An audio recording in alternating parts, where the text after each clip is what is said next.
బాపట్ల జిల్లా సూర్యలంక గ్రామంలో నిర్వహించనున్న బీచ్ ఫెస్టివల్ ను రాష్ట్రీయ పండుగల అత్యంత ఘనంగా నిర్వహించాలని జిల్లా కలెక్టర్ వినోద్ కుమార్ తెలిపారు. బీచ్ ఫెస్టివల్ నిర్వహణపై పర్యాటక శాఖ రాష్ట్ర స్థాయి అధికారులు, వివిధ శాఖల జిల్లా అధికారులతో స్థానిక కలెక్టరేట్ నుంచి హైబ్రిడ్ మోడ్లో ఆయన వీక్షణ సమావేశం నిర్వహించారు. బీచ్ ఫెస్టివల్ నిర్వహణకు సూర్యలంక బీచ్ ని ఈ నెల 25వ తేదీ నాటికి సుందరంగా తీర్చిదిద్దాలని జిల్లా కలెక్టరేట్ చెప్పారు. వాతావరణ పరిస్థితులను పరిగణలోనికి తీసుకుని అన్ని ఏర్పాట్లు చేయాలన్నారు. ఈ నెల 26, 27, 28 తేదీలలో సూర్యలంక తీరం వద్ద వేడుకలు జరపాలన్నారు. సాయంత్రం 4 నుంచి రాత్రి 8 గంటల వరకు వేడుకలు జయప్రదంగా నిర్వహించాలన్నారు. ఈ నెల 27వ తేదీన ప్రపంచ పర్యాటక దినోత్సవం ఉన్నందున రాష్ట్ర ముఖ్యమంత్రి నారా చంద్రబాబు నాయుడు వేడుకల్లో పాల్గొంటారన్నారు. ఇతర జిల్లాల నుండి ముఖ్యమైన అతిథులు వచ్చే అవకాశం ఉన్నందున అతిథులను ప్రత్యేకంగా వసతులు కల్పించాలని సూచించారు. వేడుకలకు సంబంధించి తేదీల వారీగా షెడ్యూల్ విడుదల చేయాలని అధికారులను ఆయన ఆదేశించారు. సినీ రంగ ప్రముఖులు వచ్చే అవకాశం ఉందన్నారు. ఆ 3 రోజులు తీర ప్రాంతం అంతా కోలాహలంగా ఉండేలా అన్ని ఏర్పాట్లు చేయాలని ఆదేశించారు.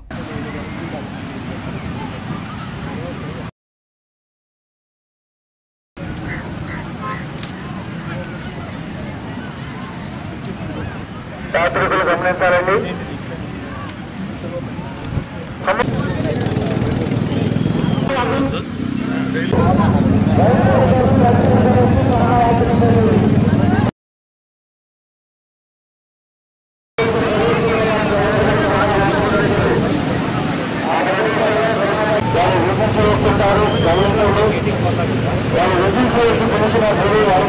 ముఖ్యంగా మీ ప్రాణాలకు భద్రత కల్పించుకుంటూ సముద్ర స్నానం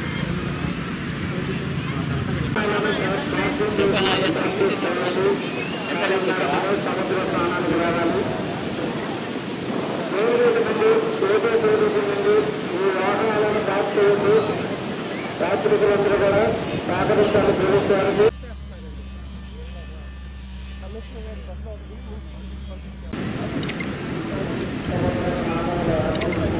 And the Honorable CM will be attending on 27th, sir.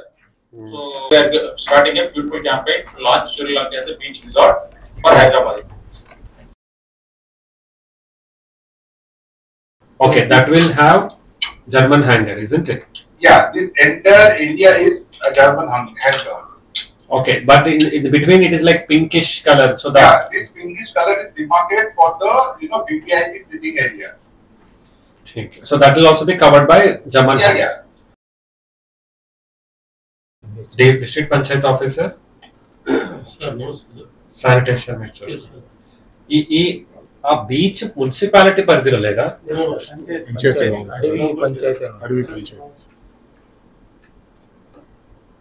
Okay, అక్కడంటే municipality పరిధి ఆ బీచ్ టచ్ కాదు.